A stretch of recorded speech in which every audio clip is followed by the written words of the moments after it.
Hello student, आज हम discuss करेंगे एड्रेसिंग मॉड्स ऑफ 8085। तो एड्रेसिंग मॉड क्या होता है? जैसे इंस्ट्रक्शंस के दो पार्ट होते हैं, एक होता है अपकोड, दूसरा होता है अपरेंड। तो अपरेंड को जो हम जिस फॉर्म में स्पेसिफाई करते हैं, जैसे अपरेंड क्या क्या हो सकता है, एड्रेस हो सकता है, डाटा हो सकता है, ठीक है। तो अब वो अपरेंड क्या है, उसकी क्या स्पेसिफिकेशन है, उसको इंडिकेट करने की जो मेथड है उसको हम कहते हैं एड्रेसिंग मॉड। 8085 में टोटल 5 एड्रेसिंग मॉड है: direct addressing mod, register addressing mod, register indirect addressing mod, immediate addressing mod और इम्प्लिसिट एड्रेसिंग मॉड। तो सबसे पहले हम देखते हैं कि डायरेक्ट एड्रेसिंग मॉड क्या होता है। In this mod the address of the operand is given in the instruction itself. ठीक है। तो जैसा नाम से ही पता चल रहा है डायरेक्ट एड्रेसिंग, मतलब कि ऑपरेंड में जनरली क्या होगा, इसमें एड्रेस होगा और वो एड्रेस से डायरेक्ट डाटा पे ऑपरेशन हो रहा होगा। जैसे एग्जांपल हम देखें LDA 8501, तो इसमें क्या हो रहा है कि LDA ऑपरेशन बता रहा है, 2500 एड्रेस ऑफ द सोर्स बता रहा है जहाँ से डाटा को ट्रांसफ़र होना है, और एक्यूमुलेटर जो है वो डेस्टिनेशन है, मतलब कि 8501 मेमोरी के एड्रेस से डाटा एक्यूमुलेटर में लोड हो जाएगा। तो इस प्रकार की इंस्ट्रक्शन डायरेक्ट एड्रेसिंग कहलाती है। जैसे और एग्जांपल है STA 8500।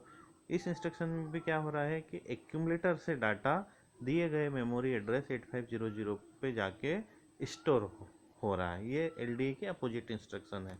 तो इस प्रकार की इंस्ट्रक्शन डायरेक्ट एड्रेसिंग मोड के अंतर्गत आती है। दूसरा है register addressing mode.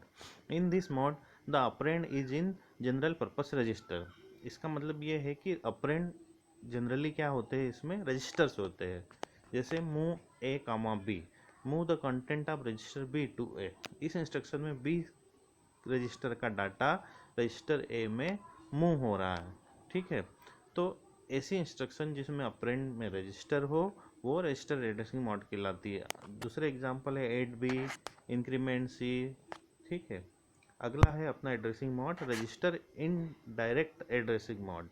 Register in direct addressing mode में जो ऑपरेंड होता है वो डायरेक्ट उसमें एड्रेस न देते हुए इनडायरेक्टली वो एड्रेस को स्पेसिफाई करते हैं। जैसे एग्जांपल है move A, M।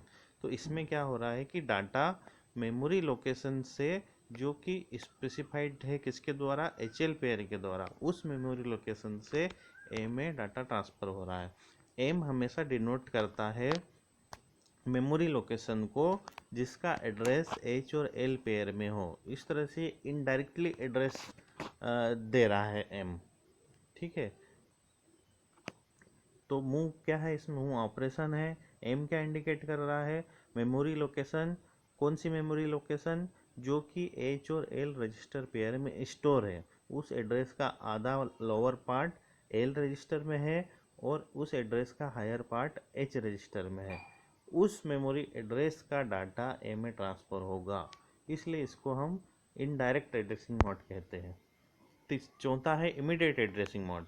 In this mode the operand is specified with in the instruction itself. तो इसमें जो ऑपरेंड होता है वो जनरली इंस्ट्रक्शन में ही स्पेसिफाइड होता है और वो एक कोई डाटा होता है।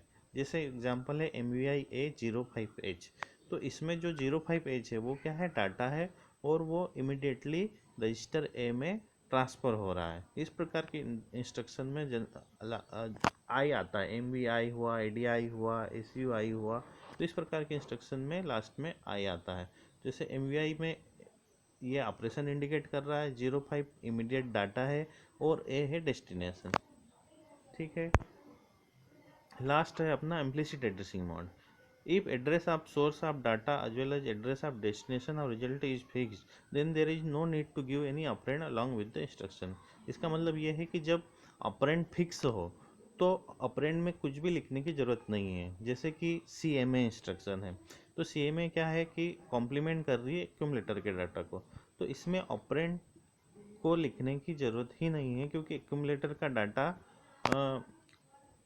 कॉम्प्लीमेंट हो रहा है, 1s कॉम्प्लीमेंट हो रहा है, तो सोर्स भी A है और डेस्टिनेशन भी A है। एक ही डाटा जो पुराना डाटा है उसका 1s हो जाएगा, और 1s कम्प्लीमेंट हो जाने के बाद वो रजिस्टर A में ही सेव हो जाएगा। तो इस प्रकार की इंस्ट्रक्शंस इम्प्लिसिट एड्रेसिंग मोड में आती है। ठीक है, thank you, have a nice day, stay home and stay safe, thank you.